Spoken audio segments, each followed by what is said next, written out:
Bonsoir Henri. Bonsoir Emmanuel. Officiellement, la reine Elisabeth a voulu célébrer son 90e anniversaire en famille et sans faste dans le château de Windsor.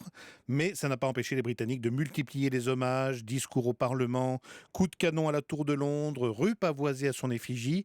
Les cérémonies doivent d'ailleurs se poursuivre jusqu'au mois de juin avec cette ferveur toujours étonnante. Oui, il n'oserait sans doute jamais se l'avouer, Emmanuel, mais la plupart des hommes politiques seraient prêts à se damner pour ne serait-ce que quelques miettes de son immense notoriété et surtout pour des bribes d'une popularité qui ne s'est jamais démentie, avec aujourd'hui encore plus de trois quarts de Britanniques qui lui vouent une affection, une admiration sans faille, alors qu'elle est dans sa 64e année sur le trône. Mais quand on l'interroge sur les secrets d'une si longue histoire d'amour avec ces sujets, eh bien, elle se borne à répondre avec humour qu'elle la doit essentiellement à sa vieillesse.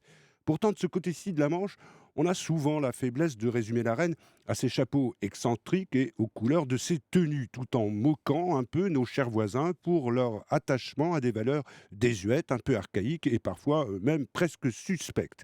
C'est d'oublier que la reine incarne avant tout l'identité du pays et qu'elle est aussi le ciment de sa diversité. Ce n'est d'ailleurs pas un hasard si son gâteau d'anniversaire a été commandé à la jeune lauréate d'un concours télévisé de pâtisserie qui est de confession musulmane et qui porte le voile. Aussi étrange que ça puisse paraître, Emmanuel, Élisabeth II personnifie la permanence de cette démocratie anglaise qui reste ô combien exemplaire, surtout si on la compare avec la pratique monarchique du pouvoir qu'on retrouve encore si souvent, disons, sur notre continent, et c'est le paradoxe. Mais ça reste quand même très mystérieux. Comment est-elle restée si populaire si longtemps et véritable emblème de la Grande-Bretagne toujours aujourd'hui? Bien, outre son talent, son savoir-faire personnel, il y a deux raisons essentielles. La première, c'est que contrairement aux apparences et à ce respect d'une tradition qui semble immuable, la reine a toujours suivi les évolutions de son temps pour moderniser, pour réactualiser en permanence son rôle. Et elle a compris, bien avant beaucoup d'autres, l'importance des médias qu'elle tient à distance, tout en les utilisant très habilement. D'ailleurs, c'était déjà évident dès son couronnement en 1952, qui a été retransmis en Eurovision à une époque où presque personne en Europe n'avait encore la télé, mais tout le monde l'a vu. Et la deuxième raison, c'est qu'elle a toujours su rester à l'unisson de son peuple, y compris dans les moments les plus dramatiques. Elle est restée à Londres pendant la guerre, pendant la campagne de bombardement allemand qui détruisent plusieurs villes anglaises.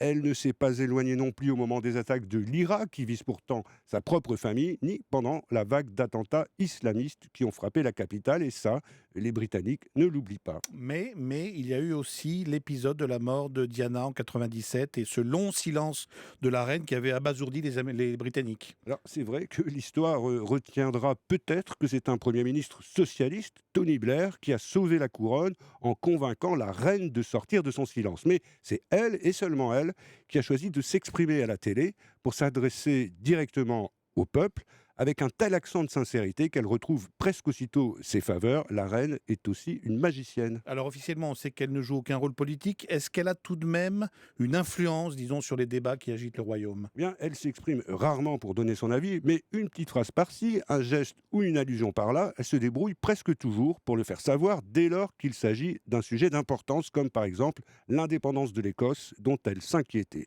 Et il serait tout de même assez étonnant qu'elle ne revienne pas, d'une façon ou d'une autre, sur la question de l'Europe, avant le référendum de juin sur le Brexit. Elle en aura d'ailleurs la possibilité dès demain, Emmanuel, en recevant à déjeuner Michel et Barack Obama, une excellente occasion de parler du vieux continent. Thank you, Henry.